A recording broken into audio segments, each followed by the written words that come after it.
तो इस हफ्ते दो मूवी रिलीज हुई है और मैं काइंड ऑफ दोनों ही मूवी के लिए एक्साइटेड था। एक मूवी के इसलिए क्योंकि मेरे फेवरेट डुओ बहुत समय बाद मूवी ला रहे हैं अपनी, और दूसरा क्योंकि कॉन्सेप्ट बहुत इंटरेस्टिंग था उसका, और इंडिया में उस कॉन्सेप्ट के ऊपर ज्यादा मूवीज बनती नहीं है इसलिए। और काइंड ऑफ दोनों ही डिसअपॉइंट किया है। तो पहले बात कर लेते हैं मेरे फेवरेट डुओ शाहिद कपूर और विशाल भारद्वाज, जिनकी अधिकतर मूवीज मुझे पसंद है सिवाय रंगून के, और रंगून वाला चीज यहाँ पर भी हुआ है। देखो, आई am all in for slow burn, like जितना लंबा खींचना है, जितना तुम्हें स्लो अपने कैरेक्टर डेवलपमेंट करना है, I am all in for that. But your slow burner can not be boring.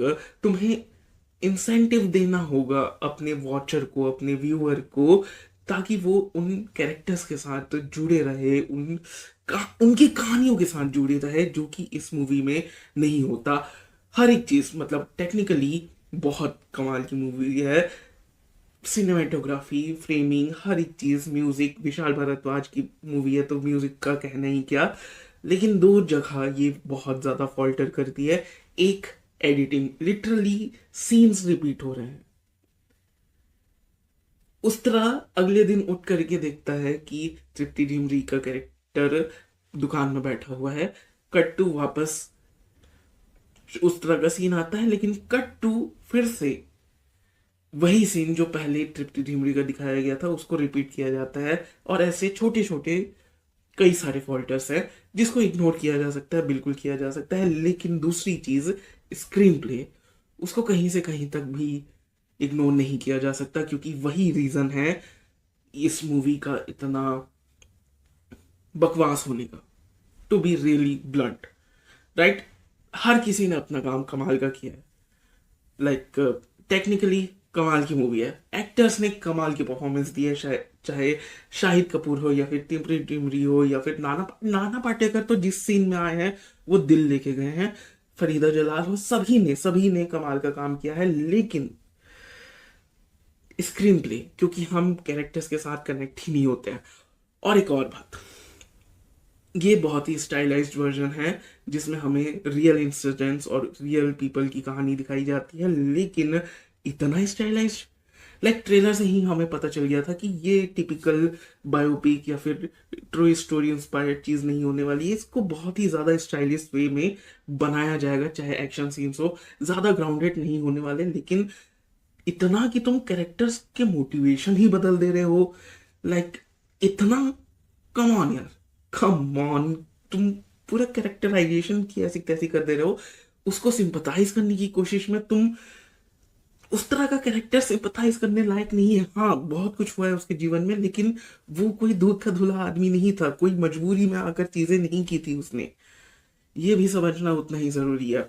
Avinash Tiwari, उन्होंने भी बहुत अच्छा काम करने की कोशिश की है, लेकिन उसके कैरेक्टर को उतनी डेप्थ दी ही नहीं गई है, उतने अच्छे तरीके से लिखा ही नहीं गया है, उनको परफॉर्म करने के लिए ज्यादा कुछ था ही नहीं।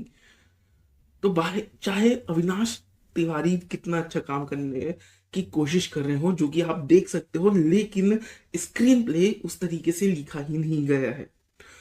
और 3 घंटे की इतनी लंबी मूवी होने की जरूरत ही नहीं थी। 3 घंटे लंबी मूवी, इसको, इस टॉपिक को नहीं जरूरत थी। बहुत ही टिपिकल मूवी है जिसको बहुत ही स्टाइलाइज वे में आपके सामने पोर्ट्रे करने की कोशिश की गई है, लेकिन आप करेक्टर्स के साथ कनेक्ट नहीं होते हो। एक ट्विस्ट आता है, लेकिन वो ट्विस्ट आपको कुछ फील ही नहीं करने देता, क्योंकि आप कनेक्ट ही नहीं हो पाए हो कैरेक्टर से। इतनी लंबी मूवी है लेकिन उसके बाद भी कैरेक्टर्स के साथ आप जुड़ नहीं पाते हो। ये स्क्रीन प्ले का ही फॉल्टर मैं कहूंगा मोस्टली, क्योंकि एक्टर्स ने अपना कमाल का काम दिया है, कैमरा मैन ने अपना कमाल, सारी चीजें टेक्निकली हर एक चीज बहुत बढ़िया है। एडिटिंग में थोड़ी ऊंच नीच है थोड़ी बहुत, लेकिन उसको इग्नोर किया जा सकता है। लेकिन स्क्रीन प्ले, कैरेक्टराइजेशन, इसको कैसे इग्नोर करूं? मैं बहुत एक्साइटेड था। शाहिद कपूर और विशाल भारद्वाज इतने टाइम बाद फिर से आप में देखने को मिलेंगे। पोस्टर कमाल का था, टीजर कमाल का था, ट्रेलर कमाल का था, लेकिन movie unfortunately didn't stand for me at least. तुम्हें पसंद आई? बहुत बढ़िया बात। लेकिन मेरे लिए तो अ बिग नो। और हाँ, जो आखिरी में क्लाइमैक्स पूरी चीज स्पेन में होती है, क्यों होती है, क्यों होती है? कोई मतलब नहीं था स्पेन में इस पूरी मूवी का बेस होना। आखिरी में क्लाइमैक्स स्पेन में डिजर्व ही नहीं करती थी, लेकिन अब बजट मिला है तो उस बजट को जस्टिफाई भी करना था इन लोगों को, और उस बजट को जस्टिफाई करने के चक्कर में क्लाइमैक्स तो हक ही दिया, बिल्कुल हक दिया। ये नहीं बोलूंगा कि बिल्कुल एंटरटेनिंग नहीं है, नहीं, आपको हुक करके रखती है काइंड ऑफ, म्यूजिक के जरिए, या फिर जो शाहिद कपूर की विटीनेस है, उन्होंने अपने तरीके से कैरेक्टर को ढाला है, जिस तरीके से वो पोर्ट्रे करते हैं उस कैरेक्टर को, वो सब एंटरटेनिंग है। लेकिन ओवरऑल जब मूवी देखते हो तो ना, a big no, as I said. उसके बाद जो मूवी रिलीज हुई है इस हफ्ते, तू या मैं, जो कि एक सर्वाइवल थ्रिलर मूवी है। अगेन, जिसका शक था मुझे वही हुआ। जैसा कि मैंने अपने ट्रेलर रिव्यू में, रिएक्शन में कहा था कि अगर ये सीधा सर्वाइवल थ्रिलर चीज दिखाते हैं तो बहुत बढ़िया बात है, लेकिन अगर भी मतलब का ये रोमांटिक एंगल वगैरह दिखाने की कोशिश करते हैं तो बहुत बड़ी गलती होगी मेकर्स की, और वही गलती इन लोग करते हैं। पहला 1 घंटा, घंटा मतलब नहीं बनता पूरी मूवी का। कैरेक्टर डेवलप करने की कोशिश कर रहे हो लेकिन नहीं हो पा रहा है तुमसे। बाकी सारी चीजें टेक्निकल एक्सपेक्ट पे, क्योंकि यहाँ पास एक एनिमल को दिखाया जाएगा, क्रोकोडाइल को, कुछ कुछ जगह बहुत बढ़िया लगता है, लेकिन कुछ कुछ जगह बहुत ही ऑब्वियस सीजीआई हो जाता है।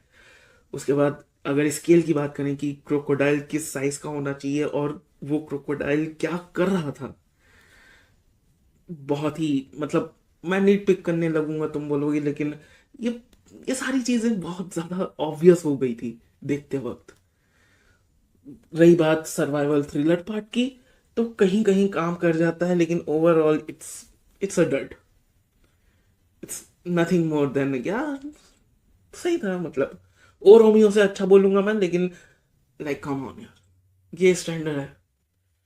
सर्वाइवल थ्रिलर, क्रोकोडाइल है तुम्हारे सामने।